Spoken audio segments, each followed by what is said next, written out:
అధిక బడ్జెట్తో ఈ రాష్ట్రాన్ని మీకు అప్పచెప్తే 4 కాదు 10 సంవత్సరాల్లో కూడా ₹1,00,000 రుణమాఫీ చేయలేనటువంటి వీళ్ళు మేము 2 లక్షల వరకు ఉన్నటువంటి వాళ్ళందరికీ రుణమాఫీ చేస్తామని చెప్పి మొదటి సంవత్సరంలోనే 20,000 కోట్ల రూపాయలని 2 లక్షల వరకు రుణమాఫీ చేసి ప్రజల కోసం నిలబడ్డాం అధ్యక్ష, రైతుల కోసం నిలబడ్డాం. అట్లాగే అధ్యక్ష అట్లాగే అధ్యక్ష సరే అధ్యక్ష ఈ రుణమాఫీకి సంబంధించి మేమేమో ఈ చేసేటప్పుడు రాష్ట్ర ఆస్తుల్ని అమ్మలేదు అధ్యక్ష. హైదరాబాద్ ఇంటర్నేషనల్ ఎయిర్పోర్ట్నో లేకపోతే హైదరాబాద్ చుట్టూ ఉన్నటువంటి ఔటర్ రింగ్ రోడ్లో ఎవరికో లీజుకి ఇచ్చేయలేదు అధ్యక్ష. లేకపోతే హైదరాబాద్ నగరాన్ని సగం పన్నులు మీరు వసూలు చేసుకోండి 30 ఏళ్ళు తర్వాత ఇప్పుడు అదేదో మాకు కట్టండి అని ఎవరికి ఇవ్వలేదు అధ్యక్ష. వాళ్ళలా అవేమీ చేయకుండానే మేము ఇవన్నీ చేసుకుంటూ ముందుకు పోతున్నాం. చేయుతకే 11,382 కోట్ల రూపాయలు ఇచ్చాము అధ్యక్ష. రాజీవ్ ఆరోగ్యశ్రీ సంబంధించి వాళ్ళు చాలా పెండింగ్ పెట్టిపోతే 890 కోట్ల రూపాయలు బిల్లు క్లియర్ చేసుకుంటూ వచ్చాము అధ్యక్ష.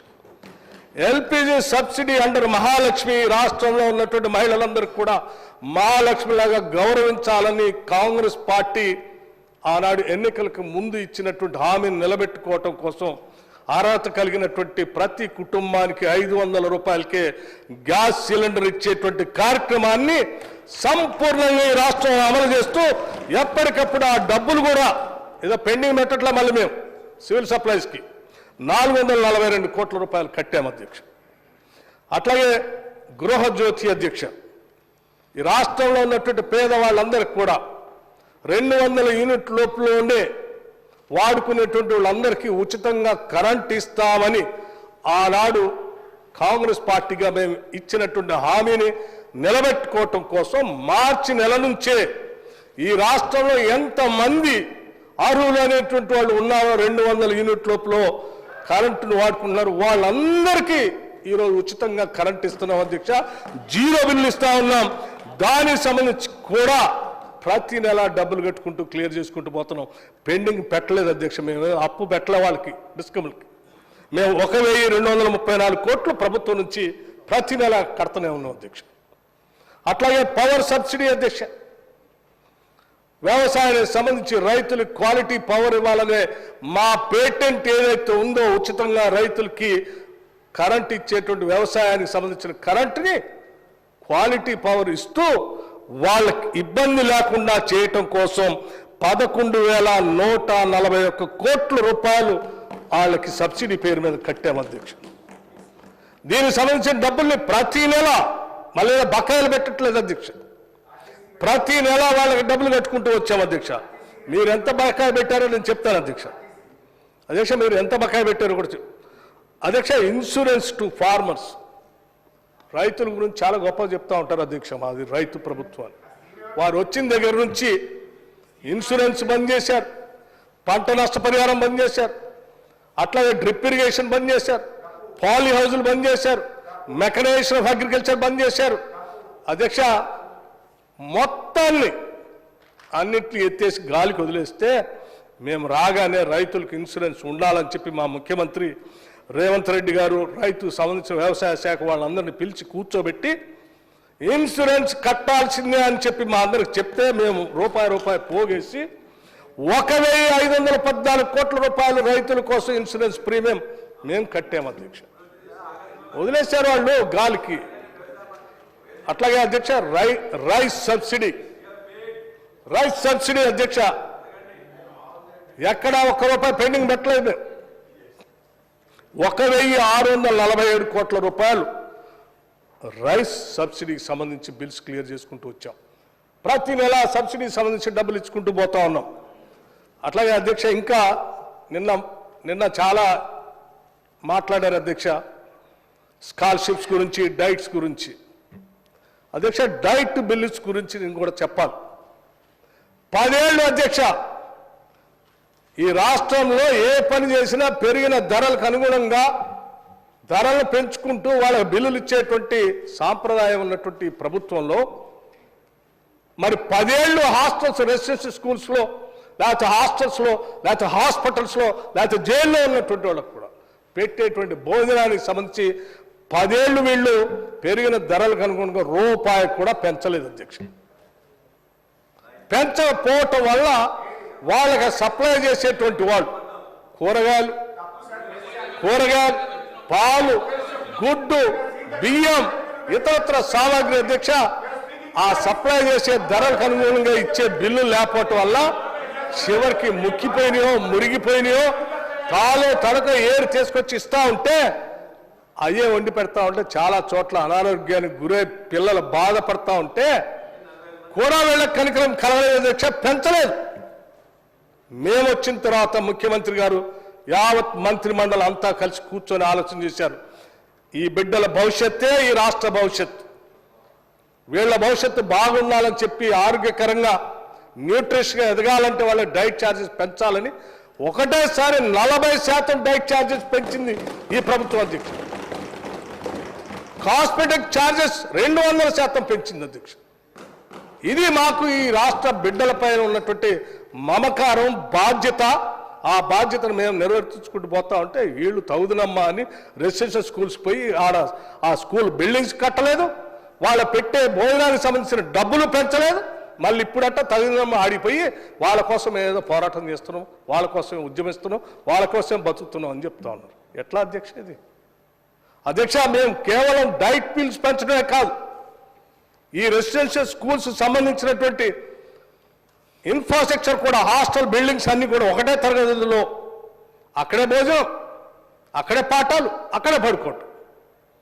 ఈ ఇబ్బంది ఏందని ఆలోచన చేసి మొత్తం మంత్రి మండలంతా కూర్చొని అసలు భారతదేశం మనకెళ్ళి చూడాలనేటువంటి ఆలోచన ఉండే విధంగా గొప్పగా, గర్వంగా ఉండేటట్టుగా యంగ్ ఇండియా ఇంటిగ్రేటెడ్ రెసిడెన్షియల్ స్కూల్స్ని ఈరోజు రాష్ట్ర ప్రభుత్వం డిజైన్ చేసి ముందుకు పోతుంది. అన్ని శాసనసభ నియోజకవర్గాల్లో శాంక్షన్ చేసి ముందుకు పోతా ఉంది అధ్యక్ష. ఇది ఇంటర్నేషనల్ స్టాండర్డ్స్లో ఉండేటువంటి అద్భుతమైనటువంటి రెసిడెన్షియల్ స్కూల్స్ అధ్యక్ష. అది ఈ రాష్ట్ర ప్రభుత్వానికి ఉన్నటువంటి కమిట్మెంట్. అట్లాగే అధ్యక్ష, ఆర్టీసీ సంబంధించి మహాలక్ష్మి పేరు మీద రాష్ట్రంలో ఉన్నటువంటి మహిళలందరినీ మహాలక్ష్మిగా మేము గౌరవిస్తున్నాం, పూజిస్తున్నాం. అది మన సాంప్రదాయం కూడా. అందుకోసం వాళ్ళ కోసం మేము ఒక పథకాన్ని ఈ రాష్ట్రంలో ఏ మూల నుంచి ఎక్కడికి ప్రయాణం చేసినా ఆర్టీసీ బస్సులో ఉచితంగా ప్రయాణం చేయటం కోసం ఒక పథకాన్ని మేము అనౌన్స్ చేశాం. రాగానే ఆలస్యం అవుతుందేమో అని చెప్పి అసెంబ్లీలో ప్రమాణ స్వీకారం చేసిన అరగంటలోనే బయటికి పోతే ఆలస్యం అవుతుందనే బస్సులను కూడా ఇదే అసెంబ్లీకి తెప్పించుకొని ఇక్కడ నుంచే ఆర్టీసీ మహాలక్ష్మి పథకాన్ని ప్రారంభం చేసి దానికోసం 1375 కోట్ల రూపాయలు చెల్లించాము ఆర్టీసీ. ఈరోజు రాష్ట్ర ప్రభుత్వం ఈ నిధులు చెల్లించడం వల్ల రాష్ట్రంలో ఉన్నటువంటి మహిళలు కోట్ల సార్లు ఆ బస్సుల్లో ఉచితంగా తల్లిగారింటికో, హాస్పిటల్కో, బిడ్డను చూడటానికి స్కూల్కో, లేకపోతే ఇంకొక పెళ్ళిళ్ళకో, లేకపోతే దేవాలయాలకో ఎక్కడ పడితే అక్కడ ఉచితంగా ప్రయాణం చేయగలుగుతున్నారు.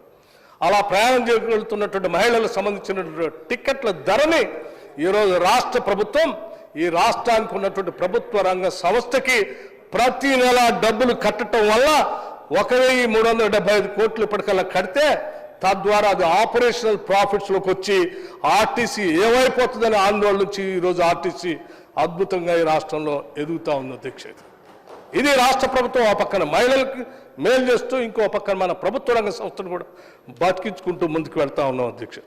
దాంతోపాటు కళ్యాణ్ లక్ష్మి షాదీ ముబారక్ సంబంధించి 2311 కోట్ల రూపాయలు అంటే అధ్యక్ష వీటన్నిటికీ స్కీమ్స్ సంబంధించి జీతాలకు సంబంధించి 61,194 కోట్ల రూపాయలు ఈ 10-11 నెలల్లో రాష్ట్ర ప్రభుత్వం ఖర్చు పెట్టింది అధ్యక్ష. ఒక పక్కన అప్పులు కడుతూ ఇంకో పక్కన ఇవన్నీ చేసుకుంటూ ఇన్ని వేల కోట్ల రూపాయలు ప్రజల కోసం ఖర్చు పెడుతూ ముందుకు పోతా ఉన్నాం. ఏం చేసింది రాష్ట్ర ప్రభుత్వం? డబ్బులన్నీ దోబరా చేసింది. ఏం దోబరా చేసినావు? మీరు తీసుకొచ్చిన అప్పులకి వడ్డీలు అసలు కట్టలేక ఆ కట్టే కార్యక్రమంలో ఇన్ని వేల కోట్లు కడుతూ ఈ రాష్ట్రాన్ని ఆర్థిక పరిస్థితిని గాడిలో పెట్టుకుంటూ ముందుకు పోతా ఉన్నాం అధ్యక్ష. ఇది మేము గత సంవత్సరంగా మీరు ఏం చేశారంటే ఇది చేశాం. ఇంకా ఏదైనా సమగ్రమైన సమాచారం కావాలంటే నా దగ్గర ఇంకా ఉంది, హరీష్ రావు గారికి నేను ఇస్తా అధ్యక్ష. హరీష్ రావు గారు చాలా సంవత్సరాలు ఆర్థిక శాఖ మంత్రిగా పనిచేశారు.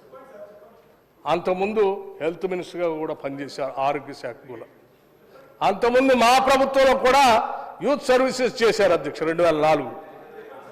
సో వారికి అనుభవం ఉంది అధ్యక్ష. ఒకవేళ ఏదో అనుభవం లేనటువంటి మంత్రి గారు మాట్లాడారన్నా, గౌరవ సభ్యులు మాట్లాడారన్నా నేను అర్థం చేసుకోవద్దు అధ్యక్ష. మరి హరీష్ రావు గారు అంత అనుభవం ఉన్నటువంటి వారు ఆర్బీఐ ఇచ్చినటువంటి రిపోర్ట్ను తీసుకొని వచ్చి ఈ రిపోర్ట్ను చూపిస్తూ మీరు సభను తప్పుదోవ పట్టిస్తున్నారని మాట్లాడుతూ ఉన్నారు. I'm coming to that point only అధ్యక్ష. ఇప్పుడు ఏం చేసామో చెప్పాము. ఆర్బీఐ రిపోర్ట్ గురించి మనం మాట్లాడుకుందాం. ఆర్బీఐ రిపోర్ట్ ఏంటి అధ్యక్ష?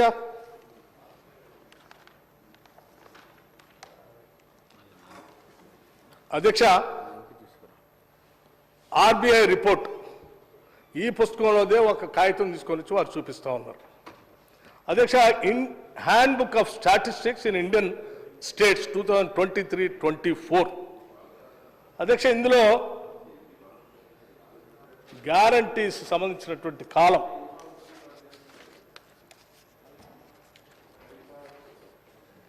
ఎఫ్ఆర్బిఎం లోన్స్ అండ్ గ్యారంటీస్ సంబంధించింది వారు ఉటంకిస్తూ ఒక కాగితాన్ని బయట ప్రెస్లో, మీడియాలో, అట్లాగే సభలో చూపిస్తూ అసలు శ్వేతపత్రం పేరు మీద అన్ని తప్పులు చూపించారు, వీళ్ళ మీద అసలు ప్రివిలేజ్ మోషన్ ఇవ్వాలని చెప్పేసి బయట లోపల మాట్లాడుతున్నారు అధ్యక్ష.